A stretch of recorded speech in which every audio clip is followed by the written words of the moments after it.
So we got 3 Monon Boxcars, and then we're gonna go ahead and actually pick up the milk cars next. I do have a small assortment of Boxcars. We have the Hiawatha one here. I love the orange and dark red paint scheme, very cool.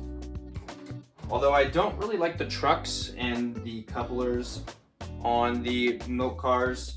And RJ's Trains actually did a video a long time ago explaining about that, so I'll leave that in the description. These milk cars that I have in my collection, I have a couple. I don't have very many, but I do have a couple of them. And one of my favorite ones is also this Texas Special scale milk car. Really cool. I believe this was a LCCA exclusive, but pretty cool piece. We've also got the Hiawatha one over here, and then we have 2 Western Dairy ones.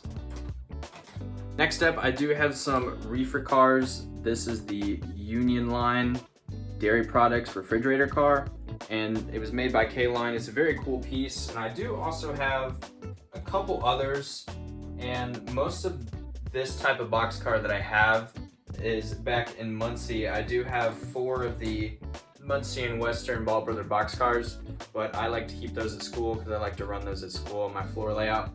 And then we also have this Nickel Plate Road boxcar. Looks really good. I got that from Mr. Muffin's Trains. And then for the next one, we just have this beautiful car. I actually picked it up at I Love Toy Trains in Michigan City, Indiana. So that was a pretty cool piece to pick up. I got it for $40, and typically these types of cars go for a lot higher. So next up, I do have some modern boxcars. This is a PS1 Union Pacific boxcar. And then I also have the Long Island Dashing Dan PS1 boxcar. Very cool piece. This is a NLOE exclusive, so the Nassau Lionel Operating Engineers Club. They're the ones who got this cool boxcar, and I was able to pick one up when I visited the island a couple years ago. And then we just have a Pacific Fruit Express car right here. Just tag that at the end.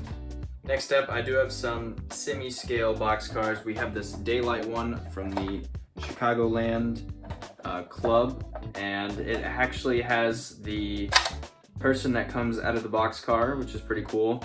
It's activated by a magnet just down here. So we'll throw that on.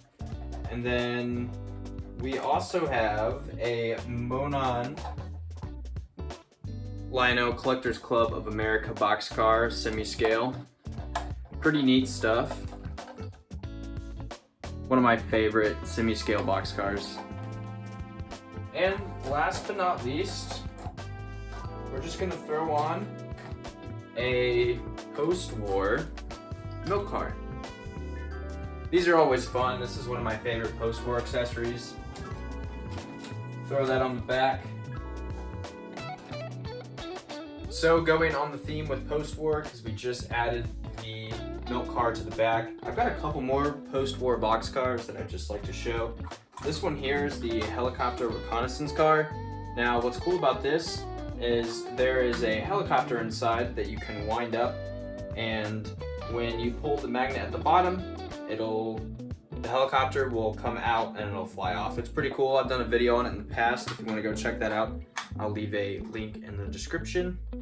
So we're going to throw on the helicopter reconnaissance car behind the milk car. So that's 17. And then I've got this post-war reproduction of the Fort Knox Gold Reserve car. And fun fact about this car is this was my first ever piece of rolling stock after I bought the Hogwarts Express.